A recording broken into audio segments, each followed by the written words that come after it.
Hi everybody, thank you for joining us tonight for this More to Life webinar, which is part of our Fertility Week event.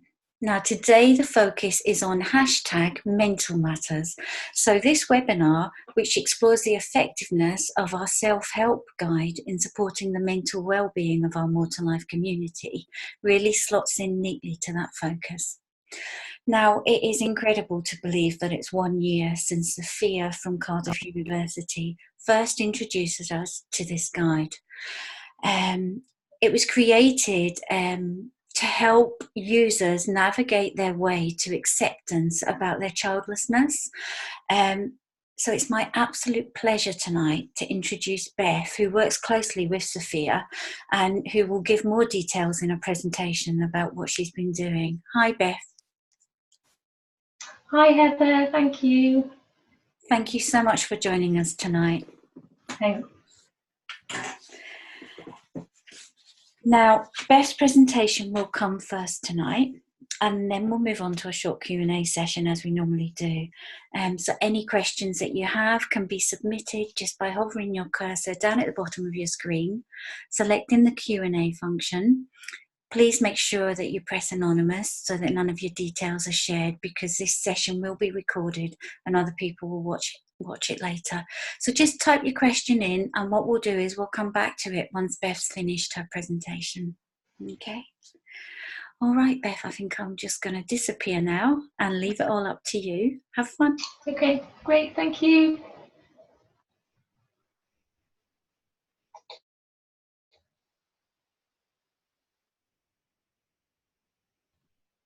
Okay, so with everyone, so hopefully you can all see my slides. Yep, I can see myself there in the corner. Great, that should be working. Yep. Okay, so thank you Heather so much, and thank you for asking me to be part of the webinar series to come and talk about about the self-help guide. So I'm a PhD student at Cardiff University with experience of working in the fertility sector, and I'm conducting my research with Dr. Gamero. So this evening, as Heather said, as part of #mental matters today, I'm going to be talking about the Finding More to Life self-help guide and the acceptability study that we've been carrying out over the past couple of months.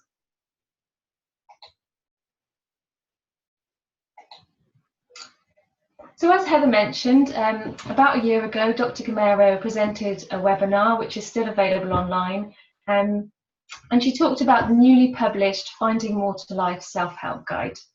And she talked about two main goals. So the first was creating an easily accessible, evidence-based, user-friendly support for people who've not been able to realise their desire for children. And the second was to evaluate this support. So today I'll be giving a recap about why the guide's been created, and I'm going to talk in more detail about the content and what we hope the guide will do. And then I'm going to talk about the study that we've been carrying out, which aims to begin this evaluation of the guide with a view to improve and develop it further. So what is the Finding More to Life self-help guide? So the guide is currently online and available for free for anyone who accesses the support section of the More to Life website.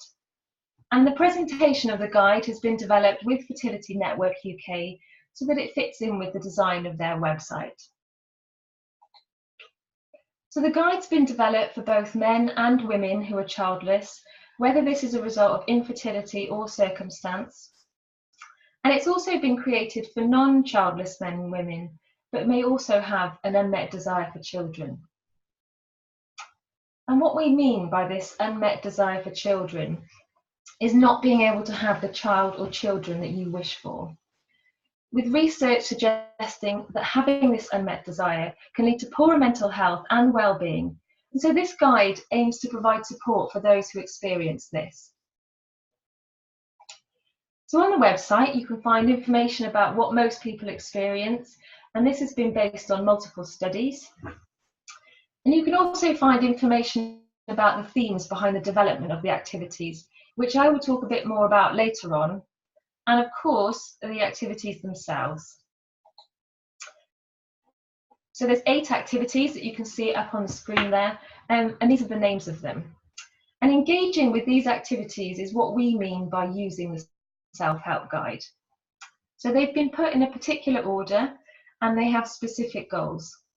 And they're also related to different processes, which is indicated by the different colours. And I'm going to go and talk about those shortly. And each activity is no more than 2 pages long, and they all look a little bit different, some with lines that can be filled out, or tick boxes, or tables. And we recommend 1 activity per week, so engaging with the guide takes about 8 weeks, but they're all available online and can be read and downloaded as PDFs at any time, so they can actually be used at your own pace.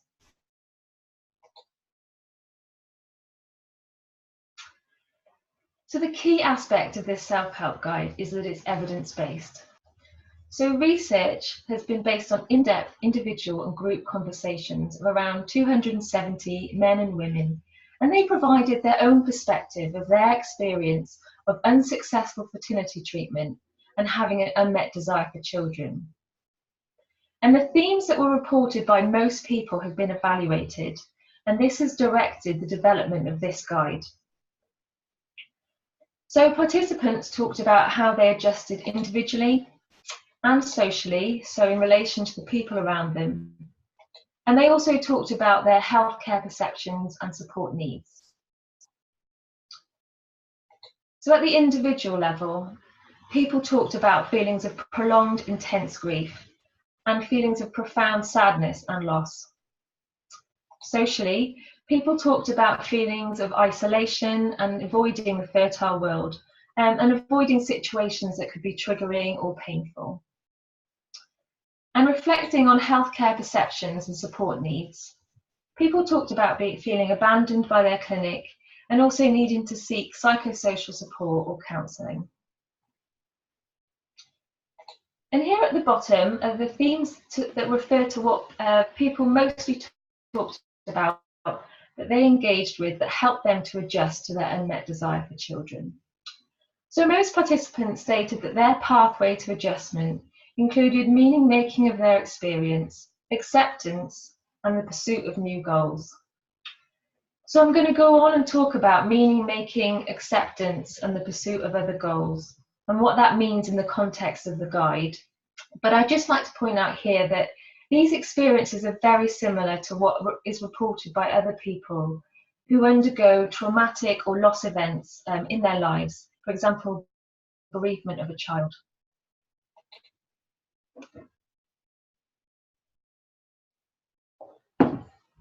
So people describe different ways they try to make meaning of their experience. And this is a process of changing perspectives and having a sense of renewed hope towards the future. And those people that report doing more of this report being better adjusted in the long term. So this means they report less depression and grief symptoms, and they feel more fulfilled in life, looking towards the future with hope. So on the right, we've listed what people considered to be the meaning-making efforts that help them to adjust. And on the left are the activities that target these. So I'll just talk about each of these activities individually. So begin to heal. So this activity looks at past and present pain and how this can teach us things about our behaviour, and how looking at this can help us to identify what we really value. And doing this can also help us move forward in a meaningful way. And look for light in the darkness. So this activity invites us to reframe past and current experiences in a more positive way. And doing this can increase awareness of the positive things that are happening around us, which can be really difficult when we're experiencing negative emotions. And find what's important to you. So we'll go on the next slide and have a look at this one in more detail. So don't worry about reading, trying to read everything that's on the slide. This is just to give you a bit of an idea of what the activities look like. So this activity helps us to think about our motivations for having a child, and this can help to clarify what's important to us. So you can see here on the slide is a section of this activity, and it asks us to tick the motivations that most apply to us. And doing this can help us to think about how we can live in harmony with what's important to us across different domains in our life, such as partnerships and friendships. So people also talked about the process of acceptance, and this is mostly linked to the emotions that we experience, and it takes time. It's about being open to find value in other areas of life despite experiencing this pain. And again, individuals who work harder towards this report being better adjusted in the long term. So on the right, we've listed what people considered to be part of this process of acceptance that helped them to adjust. And on the left are the two activities that target this. So reconnect with things you enjoy. So this activity aims to encourage us to be willing to engage with situations that could be triggering in order to make those negative emotions more manageable in the future. And this means that situations that may be painful but that can also bring pleasure and fulfillment are no longer avoided. Sorry, I'll just go on. So I'll talk about be kind to yourself now on the next slide. So again, don't worry about reading all of this. It's just to give you an idea of what this activity looks like. So this is a self-compassion exercise, and it invites us to see our own strengths and weaknesses in the eyes of an unconditionally loving and accepting friend.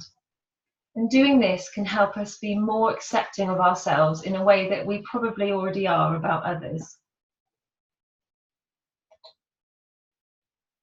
And pursuing other meaningful goals. So this is linked to the willingness that I talked about with acceptance and a wanting to move on from the experience. But it's really important to note here that this is really difficult to do because it requires active effort, and it also involves looking towards the future.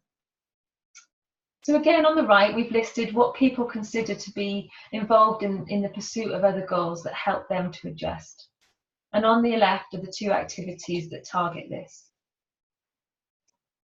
So make your plan. So this activity builds on a previous activity I mentioned, and find what's important to you.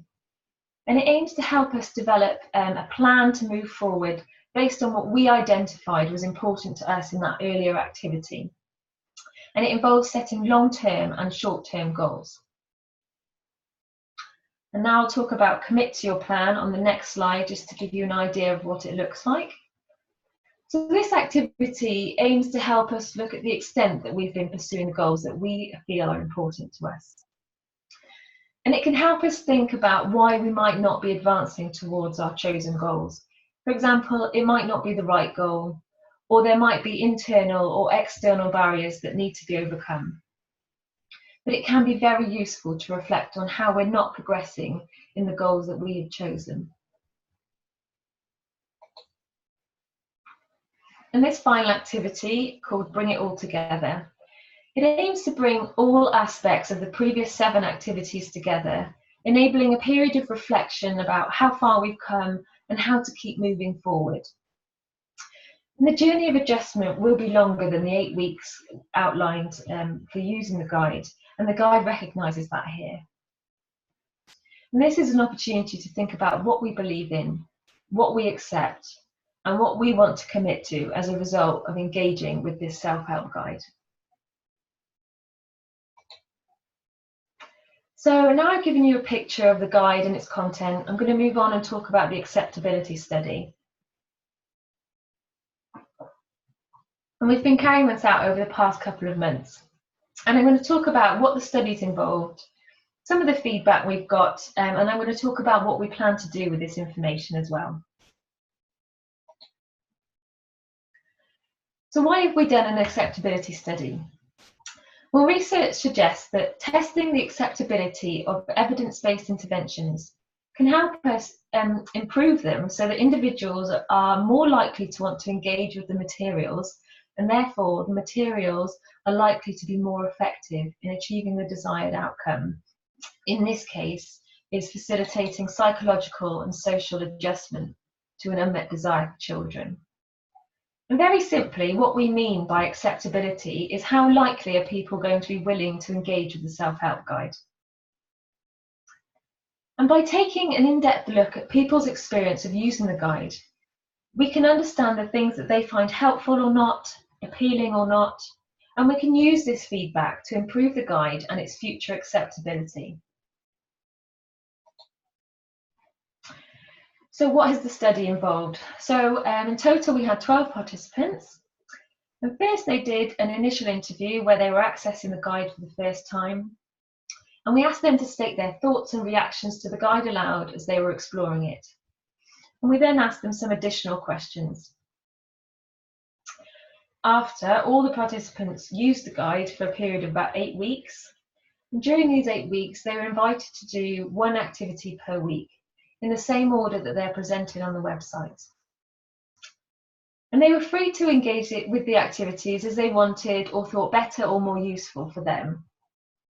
And finally, they did another interview where they answered the same set of questions, talking about their experience of using the guide over the past 8 weeks.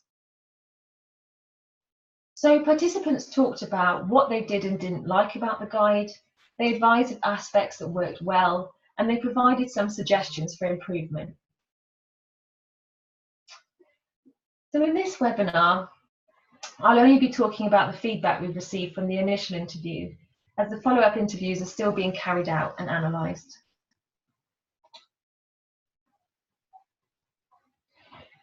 So we've had a look at all the feedback we received from our initial interviews, and this data was analysed according to best scientific practice, which I won't go into detail about here, but I'm happy to answer questions about. And these are the main things that have come from the thoughts and opinions. So overall, participants felt that the guide mapped the journey of adjusting to an unmet desire for children. They found it easy to use and mostly accessible. They talked about using the guide alone and on paper. They talked about it being relatable and comprehensive, about it being helpful and useful, and they talked about the positive effects expected, but also some negative ones. And they also talked about connecting to others. So I'll go on now and talk about each of these areas in more detail and show you some of the things people have said, including their suggestions for improvement. So firstly, to explain the different colours, I'm going to show you some speech bubbles over the next few slides. So the red are what people liked, and the blue represent areas that need to be considered for improvement. And the green are some of the suggestions participants made for these improvements. So the guide maps the journey. So all participants referred to the process of adjusting as a journey. And this was a really important concept. A majority felt the guide mapped and provided structure to this journey in terms of organising and clarifying thoughts and working through grief and pain. But 11 out of 12 participants felt that the usefulness of the guide depended on where people were in that journey, being more helpful to those who are ready to try and overcome their experience, which already implies some level of acceptance. And 8 out of 12 participants felt the structure or the flow was not always clear, and sometimes they felt a bit lost. So suggestions for improvement were a clearer architecture for the flow of the guide, including next and back buttons, which perhaps change colour once clicked. So the guide is easy to use and mostly accessible. So when considering usability and accessibility, most participants found the self-help guide was easy to use and access. It was easy to read and understand, and all participants thought aspects of the presentation were appealing. But 6 participants felt that some of the content or the instructions in the guide seemed difficult, and that some aspects were not accessible. So suggestions for improvement included better explanations on how to use the guide, and that perhaps text could be laid out in a more accessible way, such as using bullet points and things like that.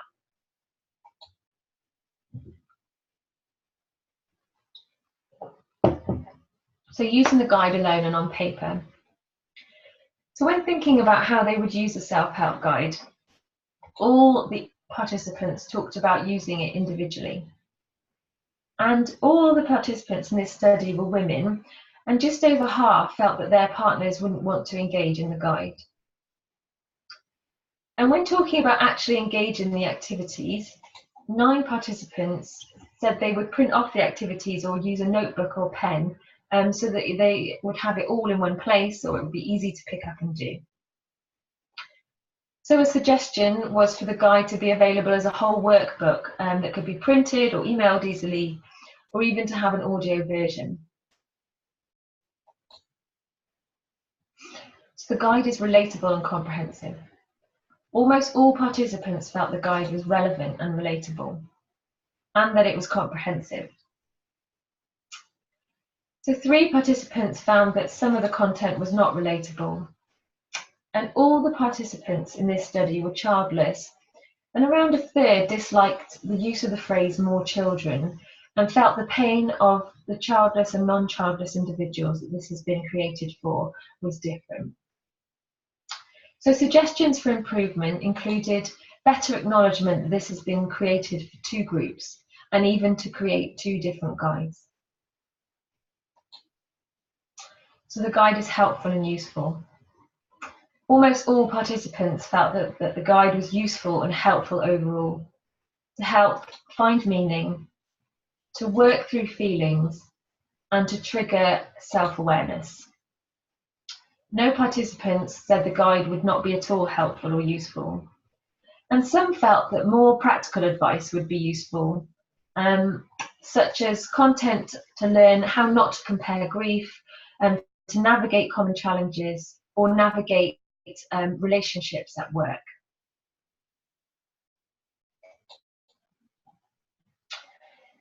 So using the guide could have positive and negative effects. So participants talked about the effects that they anticipated from using the guide. And around a half of participants expected that the guide would help them find a way to move forward and to reframe things in a different way. And some of these participants also felt that although engaging with the guide would be beneficial, also engaging with it might be emotionally challenging and perhaps painful and upsetting. So around a third of participants suggested for improvement that support contact details were included in the guide, such as phone numbers or hyperlinks to further support. And connecting with others. So more than a third of participants talked about using the guide as a way to feel less alone. And they liked the section about what most people experience.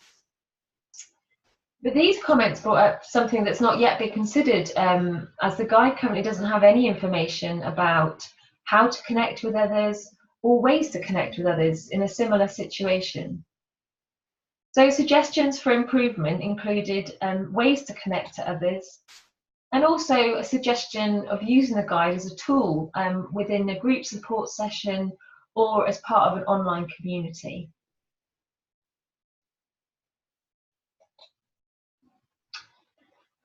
So these are the main themes that have been built from all the feedback we've received from the individuals who took part in this first part of the study. And as I mentioned earlier, we've got a few more, bit more feedback to collect and analyse.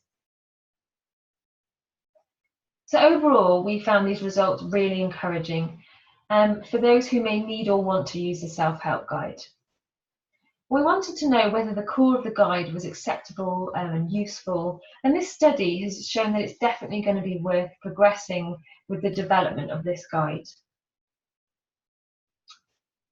So our next steps are to improve this now, based on the feedback that we've received, and I'm going to talk about that more specifically in the next slide. And once we've put all of these changes in place, we're then going to test the effectiveness of the guide. I.e., does it really contribute to improved mental health and well-being? And this will be done by a highly controlled study. Okay, so what do we plan to do with this feedback? So moving forward, we plan to use this information to improve the guide. So we'll look at the concept of the journey and how we can develop the guide further around this, considering, for example, when would a person be ready to engage in this, and is this something that we can help with? We can also provide better practical explanations about how to use the guide, for example, how to download the activities. And as the guide is improved, it'll have its own website, so the design and interactivity will be developed, and all of which will be developed and tailored to the aim of the guide. We'll also have a downloadable workbook of the entire guide, so that individuals can just have it with them if they want to. And there'll also be the option to access the guide via an app. And we can develop the guide to be more inclusive of the individuals that it's been created for. And if this isn't possible, then we could look at creating 2 different guides. And the guide will keep its basic structure, but it will include practical advice and additional sort of options based on research and the feedback from this study. And this will include tools to help with connectivity to others. And the guide will remain as an online self-help guide, but we can include support contact details, such as information on how to contact the More to Life volunteers if someone wanted to talk some things through.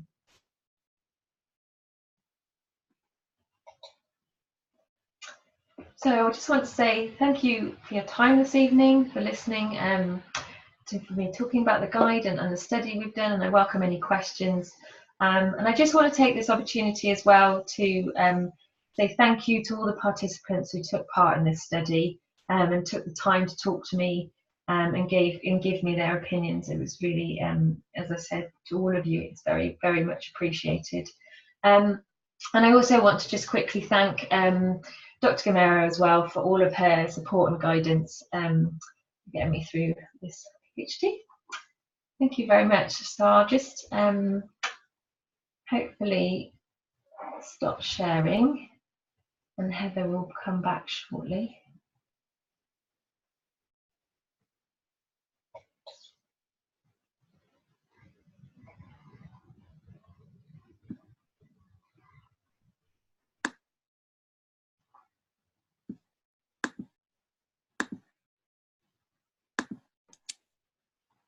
Thank you so much, Beth. That was a really, really comprehensive explanation of the work that you've been doing and the results that you got from your study. Thank you for sharing them so well. The first question that I have is basically, I was surprised to hear that all of your participants were women.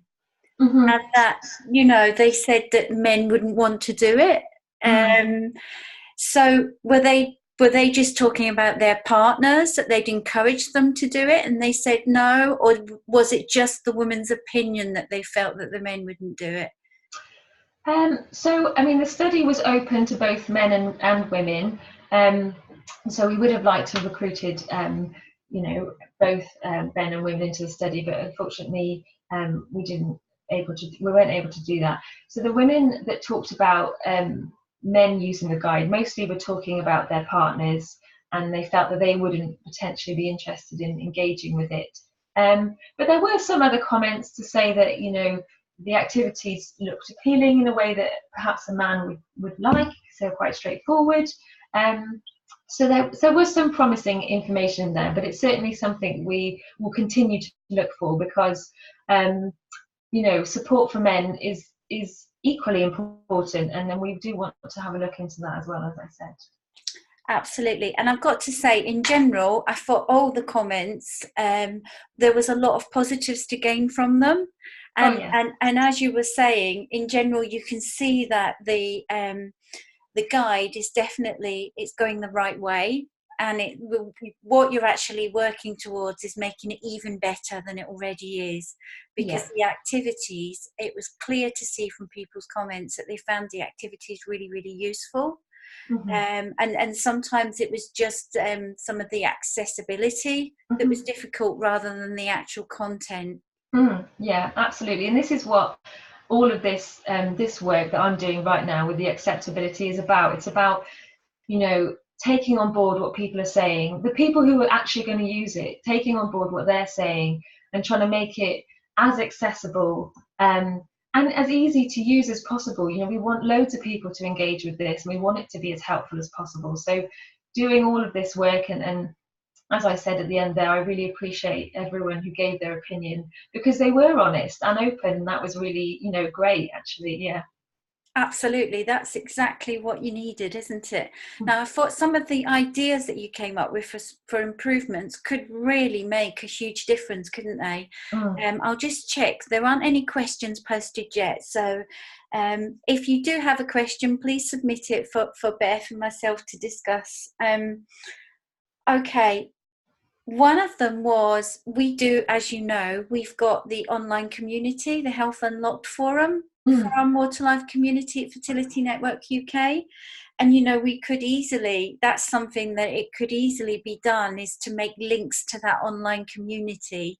And also other support services that we have, like you mentioned, the volunteers. Again, they're all little adjustments that could be made that could make the guide, you know, so much better for so many more people. Yeah, absolutely. They could be, you know, someone could be doing an activity and just think, do you know what, I just want to talk this through with someone. And then they could do that, you know, just, there could be just something that pops up and they just think, do you know, I could just do with a quick conversation with someone, just work some things out in my head. So if, you know, being able to add that in would be great. Yeah. And that would work really well on the online forum. With the volunteer service that we have, that's much more lending a listening ear. And usually it's sort of it's arranged a few days before, and I link them up, and basically it's just someone listening at the other end of the phone normally. But the online one, as you say, that's instant, which is great, and it's other members of the community that are going through different things. Another interesting point that I felt came up was, they talked about the guide being a whole journey, but that people at different stages of their journey towards acceptance might find different things more helpful. So, you know, there might be some activities that are less helpful to them because they're beyond that, but there are others that meet them right where they are. Yeah, absolutely. Yeah. So this sort of came out quite strongly in all the interviews, really, that people felt that they were on a journey, and either they were quite early in their journey or further along in their journey. And so the guide meant different things to different people, depending on where they were. So the people who were kind of earlier on, it gave them that structure that I talked about there, structure for thought, structure to work through kind of the pain and the grief. But the people who felt that they were perhaps a bit further along in their journey, as they described it, actually felt the activities were also useful to reflect back and think, I got through that and I did that, and I've done that for myself, and kind of give them a way of sort of positioning themselves as such. So it is really important, and as I said kind of at the end there, that it's something we're going to look into, this kind of important part of it being, what's the right time to engage with this. Absolutely. Okay, we have a question. And it says, hi, I missed the start, so sorry if you've already talked about this. I don't suppose you know how many people have used the guide. We talked about this question before we came on, didn't we? Yeah. But were you hoping for more than 12 participants to give feedback anyway?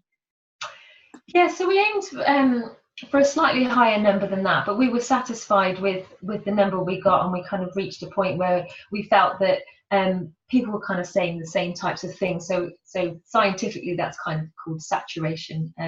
So we were satisfied. I mean, as I said earlier, it would have been nice to have a male perspective. But yeah, we were happy with the number we got, and we felt that we had quite a wide variety of opinions as well. So that was great. And as for the number of people who have used the guide, I am going to check with head office, and I'm going to do a social post to say how many people have used it to date. Now, that won't go right back to when the guide was first launched a year ago. And the reason for that is because we changed our website, and Fertility Network UK updated its website. And I think that was possibly about January or February time. So the data will only be from that time, since we've been on the new website. And I will certainly try to find that out from head office, and I can put that information into a social post for anybody who wants to know that, and I'll do that some point this week. Okay, there aren't any more questions on there, but there were quite a lot of things that came up that I knew we wanted to talk about. Okay. Now, what I thought was really interesting was that at More to Life, we spend quite a lot of time telling people that avoiding triggers at a particular point in their journey is okay to do, because they're being kind to themselves. And if they don't feel that they're up to avoiding, say, an event like a christening, then be kind to yourself and do that, and make an excuse not to go or whatever, because you have to look after your own mental health if you really can't face it. But it's interesting because obviously that is something, as the journey goes on, that you do have to learn to actually face. And that's something that came up in what you were talking about, wasn't it? Because you said, you get to the point where you stop avoiding those situations that can trigger the pain, and you actually start to look for ways that you can cope with those triggers and strategies that you can use, because there does have to come to a point in life where you are able to cope with them to move on. Yeah, so that activity I think that you're referring to, the Reconnect with things you enjoy.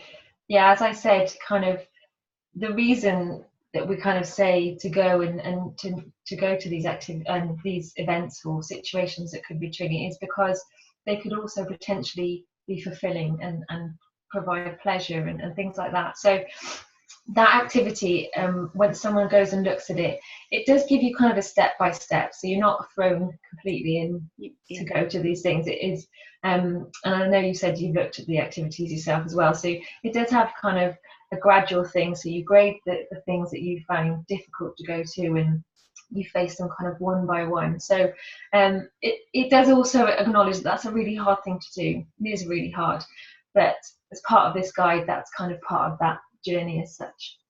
Yeah, absolutely. Okay, so we've got some more questions in.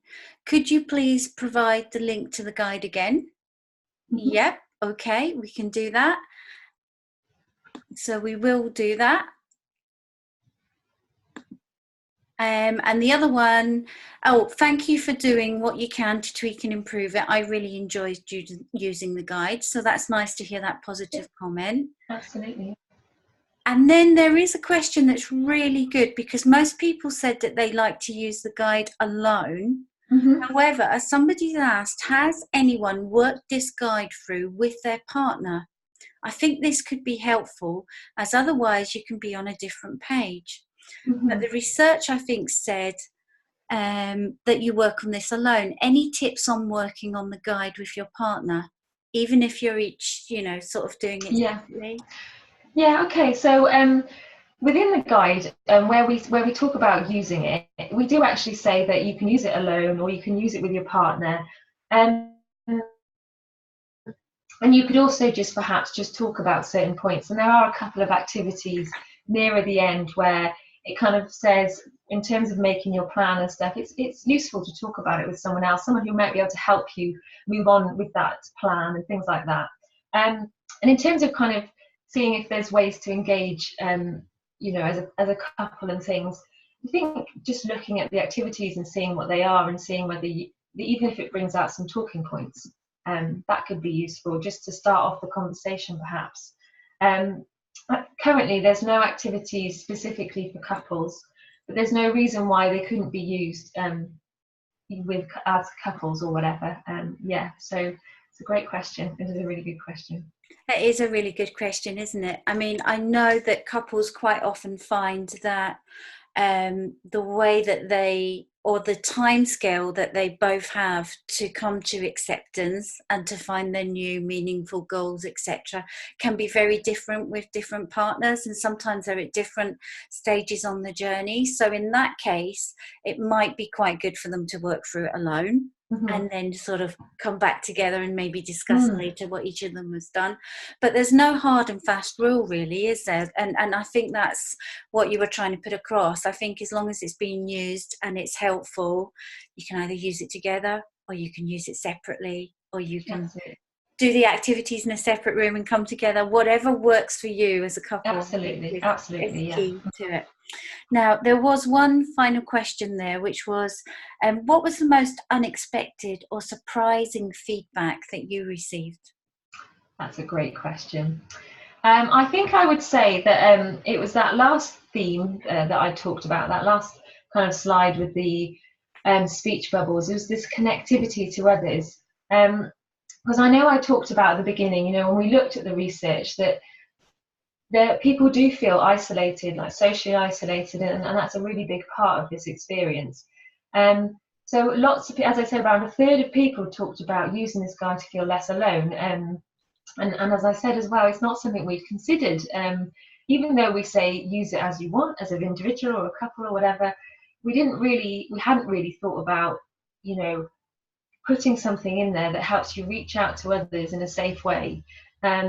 So that, I would say, that was the most, it wasn't surprising in the sense that it was, we thought, well, where's that come from? It was surprising in that how important it was to people. So as I said on my kind of final slides there, that's certainly something we're going to hope to include, is some more tools to help people, you know, connect to others and not feel so alone. And do you know, that's funny because obviously we quite often on our social posts, etc., we use hashtag you are not alone, and we use it in many things at MTL. And actually, at the core of More to Life, it's about building communities. Mm-hmm. You know, and it's about linking people together and letting them know that they're not on their own in their journey. Yeah. So I'm with you on that, Beth, that I find it surprising, but I don't find it surprising because everything that we do works towards building those communities. Yeah. But quite often how I pitch this More to Life guide, because what sometimes happens is I have phone calls with people who phone me about support, or I get emails from people, and I quite often pitch the self-help guide as exactly that, something that they work through themselves on their own to help themselves, you know.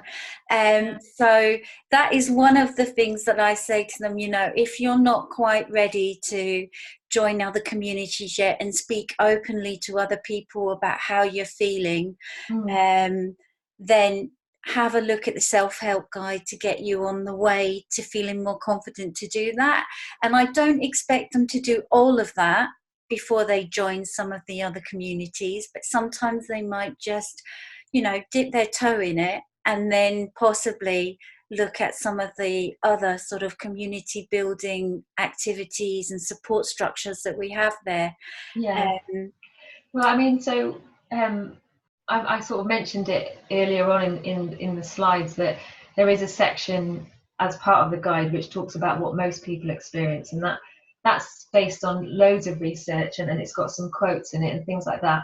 And I think that's hopefully where people start to feel less alone, because certainly the feedback that we got more specifically about that page was that people really related to what it was saying and really related to what other people were saying, and they thought, this is not just me, you know, there's other people that feel the same way, and so we felt the guide provided that support. But in terms of people wanting kind of this more of a tool, more of a kind of something to do to connect to others, that's something we hadn't thought about. But yeah, we do hope that page, what most people experience page, does offer people that kind of even if it is a bit of a nudge to say you are not alone, as you said, and they then can reach out to others, and that's it's doing its job. Yeah, and I think what that page does with the quotes from the other people, etc., I think what it does is it lets them know that some of the feelings that they're having are quite normal. And other people have thought, because I know the first time I read that, and I do actually remember saying this to Sophia in a conversation, I think they're so important, those quotes, and knowing, because it makes you realise that what I'm thinking and what I'm feeling is a normal response to the grief that I'm feeling. And that's important, that people do know that it is to be expected that they feel that way. Yeah, absolutely. Yeah. I've got a couple more questions, Beth. How do you plan to share the results after the final responses are completed and analysed? That's a great question, actually.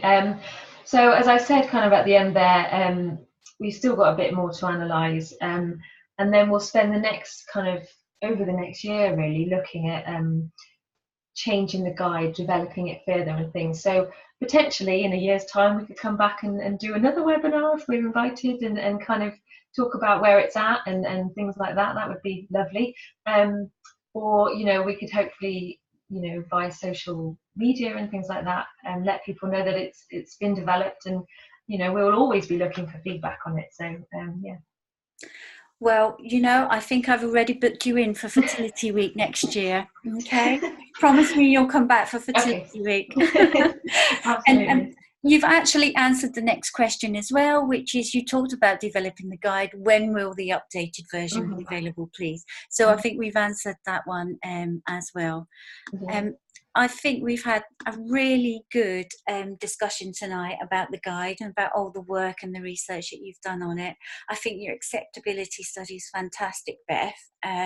We've answered some really, really interesting questions, which shows that the guide actually is creating a lot of interest. People are using